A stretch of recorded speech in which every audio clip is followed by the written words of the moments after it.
Aujourd'hui, nous allons traiter le thème de l'ouverture du compte bancaire en Italie. Et dans cette vidéo, je vais essayer de vous donner tous les conseils nécessaires afin de pouvoir ouvrir votre compte. Moi, je suis Jessica d'Ali en Italie, la première agence qui vous aide à vous expatrier et investir en Italie sans avoir besoin de parler italien. Mais passons un petit peu aux choses sérieuses.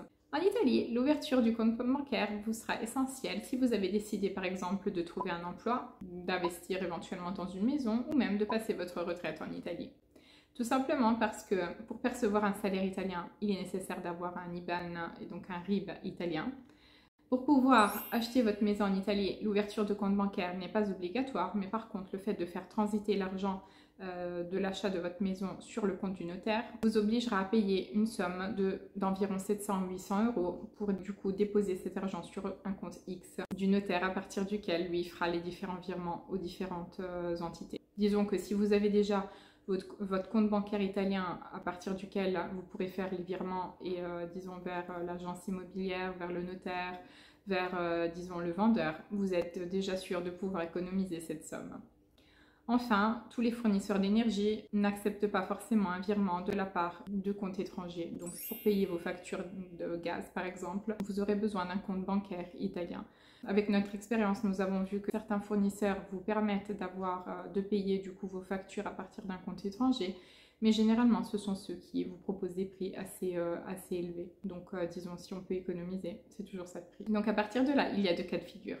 Donc le fait d'être résident ou non résident. Donc si vous résidez en Italie, donc de façon permanente, vous pourrez simplement ouvrir un compte bancaire simple pour les résidents. Donc vous pouvez le faire directement en ligne. Dans certains cas, on vous demande par contre la carte d'identité italienne. Donc si vous ne l'avez pas, essayez de passer par un bureau. Dans le cas, par contre, où vous n'habitez pas en Italie, donc la problématique se pose parce que toutes les banques ne proposent pas de compte non résident. Donc, dans votre cas, le passage obligatoire, c'est ouvrir un compte non résident et après le passer en compte résident une fois que vous avez déménagé sur place.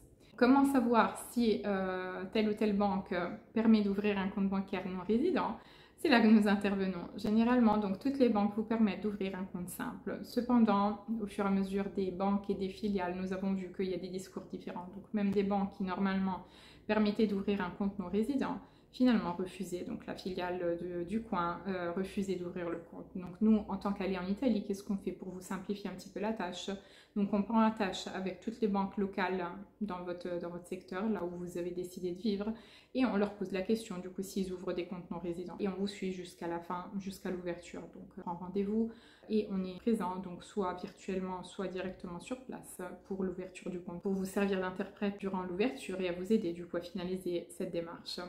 Donc, ce qui est important, c'est de savoir qu'il faut éviter tout ce qui est Wise et Revolut. Dans le temps, nous avons essayé aussi ces services, mais finalement, étant des banques étrangères en ligne, ils vous fournissent des IBAN et donc des RIB étrangers. Donc, par exemple, dans le cas de Wise, par exemple, vous avez un IBAN qui commence par BE, puisque c'est une banque belge. Donc, vraiment, l'idée, c'est qu'en Italie, vous avez besoin d'un compte en IT, donc un IBAN qui commence par IT.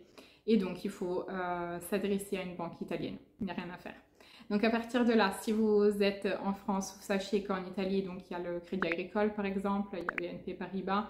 Donc, il y a des banques françaises en Italie. Donc, vous n'aurez pas forcément un personnel qui parle français sur place. Mais sachez qu'il y a ces banques-là et dans certains cas, ça peut faciliter un petit peu les choses. Pour le reste, donc, vous avez énormément de banques, comme par exemple Intesa San Paolo, qui est une banque très connue du coup en Italie, qui est du coup une banque familiale.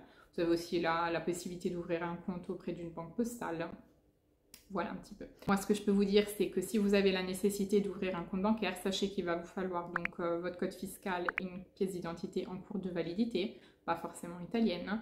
Et du coup, pour toute la procédure, donc on peut vous guider donc soit à distance, soit sur place, de façon à vous servir du coup d'interprète, mais également pour vous faciliter, disons, les démarches administratives. J'en profite pour vous inviter au prochain webinaire dédié à l'expatriation. Donc nous avons chaque mois des webinaires à thème donc, sur l'achat, l'expatriation, l'emploi, l'ouverture d'un BNB, la création d'activités et bien d'autres encore. Donc n'hésitez pas à consulter notre calendrier des événements que je vous mettrai en description. Et pour le reste, je vous attends à la prochaine vidéo. À bientôt.